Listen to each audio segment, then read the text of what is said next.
A weapon is not defined by violence. It is defined by decision.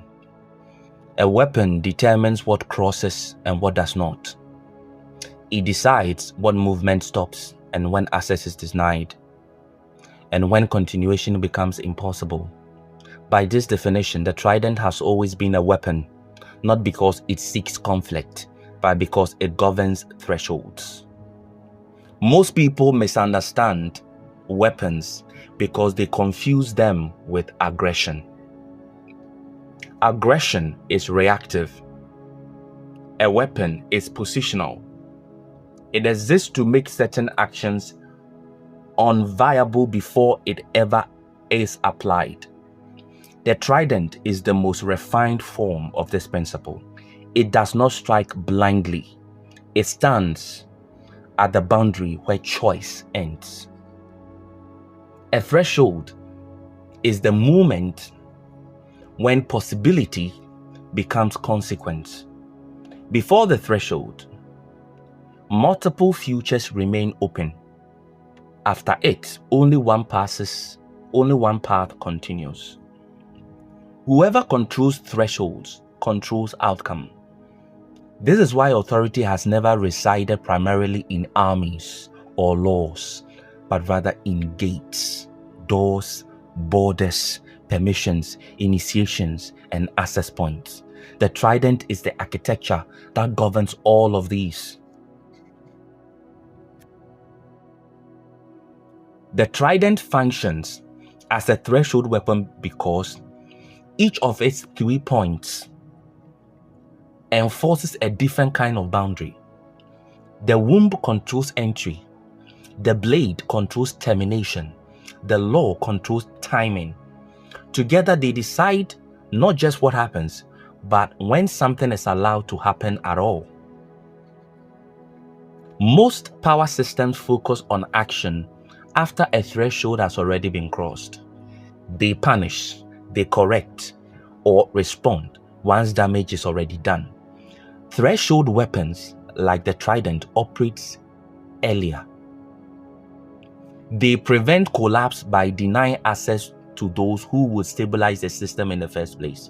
This is why threshold control is always framed as cruelty by those who benefit from unrestricted entry. Gatekeeping is not violence, it is structure. The Trident enforces gates without apology. It does not negotiate thresholds. Negotiation turns threshold into suggestions. Suggestions are ignored under pressure. The Trident establishes boundaries that do not rely on compliance. They rely on consequence. This is why the Trident is feared. It removes the illusion that everything is always available. It ends entitlement. It forces readiness. And it introduces the concept of not yet and never again into the system addicted to immediate access. The womb, as a threshold weapon, determines what may come into existence. This is the most primal and most powerful form of gating. Creation is not right. It is a conditional granted event. When the womb is treated as endlessly open, systems drown in excess. When it is respected as selective, systems remain viable. The blade, as a threshold weapon, determines what may continue. It does not ask whether something is attached, loved, or invested in. It asks whether continuation threatens integrity. When the answer is yes, the blade ends access to future time. This is the most misunderstood function of power. Ending is not punishment. It is closure of a door that should not have been opened or should not be reopened. The law, on the other hand, as a threshold weapon, determines when action occurs. Timing is the most invincible and most decisive gate of all. Acting too early opens the threshold prematurely. Acting too late allows decay to entrench itself. Law closes and opens time itself. Those who do not understand this confuse patience with weakness and restraint with fear. Together, these three function as the trident, lethal to chaos without requiring constant force. Chaos thrives where thresholds are weak, where access is uncontrolled, where endings are postponed, where timing is reactive. The trident removes chaos by making certain movements impossible. This is why threshold weapons are always targeted in collapsing systems. Gates are destroyed, temples are destroyed, shrines are destroyed, standards are lowered, initiations are abandoned, cultures are ignored, protocols are ignored, boundaries are mocked. The justification is always inclusion, compassion, or freedom. The outcome is always decay. Freedom without threshold is not freedom, it is exposure. Exposure does not empower everyone, it empowers predators. The trident protects systems not by shielding them, but by making them selective. Selection is the difference between growth and cancer. Everything that grows must also refuse. Everything that lives must also reject. This is why the feminine has historically been cast as the gatekeeper, not because it is nurturing, but because it is selective. Selection is authority. The ability to say yes without losing the ability to say no is the foundation of power. The trident as threshold weapon does not explain its decisions. Explanations weaken thresholds. When boundaries require justification, they become negotiable. Negotiable boundaries collapse under pressure. The trident does not argue with those who wish to cross. It simply stands in their way. This standing is often mistaken as rigidity.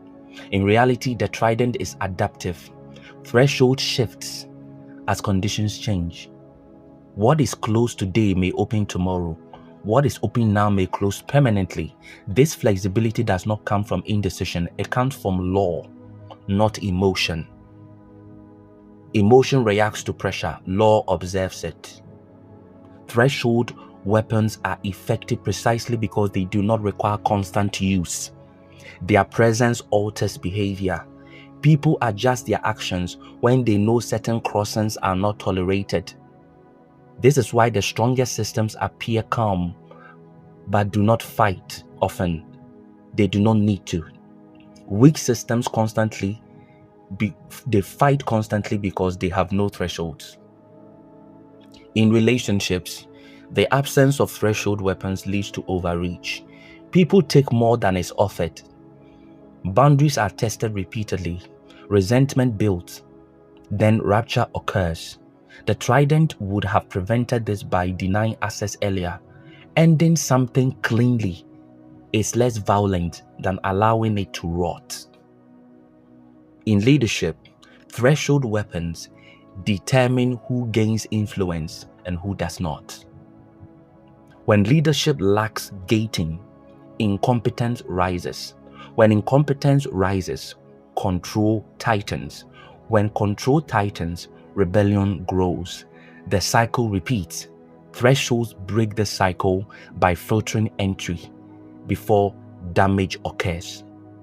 In spirituality, the removal of thresholds have been catastrophic. Everyone is initiated. Everything is sacred. Nothing is forbidden. This sounds enlightened, but it destroys potency. When nothing is withheld, nothing is valued. When access is universal, depth disappears. Initiation without threshold is simply entertainment. The trident restores spiritual seriousness by reintroducing gates. Some knowledge is not for everyone. Some power cannot be accessed safely without preparation. Some doors, once crossed, do not allow return. These are not moral judgment, they are structural necessities. The trident as threshold weapon does not concern itself with fairness. Fairness is a social construct. Thresholds are systemic. A cliff does not care whether it is fair that someone fell from it. It exists. The Trident operates at this level of reality. It does not make it cruel. It makes it honest. Honesty at the threshold prevents catastrophe beyond it. Those who resent threshold weapons often argue that people should be allowed to learn through failure. This is true only when failure does not destroy the system. When failure risks collapse, threshold must intervene. Not all lessons can be survived. The Trident understands this distinction. It allows learning where possible and denial where necessary. This discernment is what separates authority from indulgence. The Trident also reveals why many people feel blocked or excluded in life. It is not always oppression. Often it is misalignment. Threshold responds to readiness, not desire. Wanting access does not equal being prepared for consequences. This is difficult for cultures built on entitlement. The Trident does not care about entitlement. It cares about integrity. As a threshold weapon, the Trident does not chase threats. It does not hunt chaos. It simply stands where chaos cannot pass. This is the most efficient form of power. When you embody the Trident, you stop reacting to violations and start designing thresholds that make violations impossible. You stop explaining boundaries and start enforcing conditions. You stop hoping people will behave and start structuring reality so that misbehavior carries immediate cost. This is not hardness, it is intelligence. The Trident is a weapon because it ends possibilities cleanly. Clean endings are kinder than prolonged decay. Clear thresholds are safer than endless negotiation. Lawful closure prevents traumatic collapse. The House of the Trident teaches this because power cannot say no at the gate. Power that cannot say no at the gate will eventually say yes to its own destruction. Thresholds are not walls, they are decisions. The Trident is the decision that stands before action. And once it stands, nothing crosses without consequence.